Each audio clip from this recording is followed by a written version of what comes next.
देखो कौन आया, देखो कौन आया। नाही, उमेदवारी हा अर्ज आम्ही पहिल्या दिवशी राजेश पाटील यांनी मुहूर्त बघून पहिलाच अर्ज भरलेला. आज सगळ्या कार्यकर्त्यांचा आणि त्याचबरोबर दुसरा फॉर्म असावा, काही मिस्टेक एखाद्या फॉर्ममध्ये असली तर त्या दृष्टीने सगळ्या कार्यकर्त्यांचा आग्रह असतो. आज फॉर्म भरत आहोत.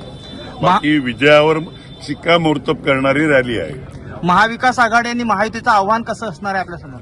आमच्यासमोर कुणाचं आव्हान नाही, ते दोघं आपापसात लढतात. आम्ही एक नंबरला आहोत. वाढवण बंदर संदर्भात बोलतो काय? वाढवण बंदर संदर्भात वाढवण बंदर समोर विरोधामध्ये ज्यावेळी पालकमंत्र्यांनी मिटिंग घेतलेली, जेएनपीटीचे एमडी सेठी म्हणून आलेले, त्यावेळी विरोध कर सगळे खासदार, विधान परिषदचे आमदार, विधानसभेचे आमदार असताना त्यावेळी एकमेव पक्ष होता वाढवण बंदराकरता. आणि हे 2-3 महिन्यापूर्वी त्यावेळी इलेक्शन लागली नव्हती, त्यावेळी विरोध करणारा आमचा पक्ष होता.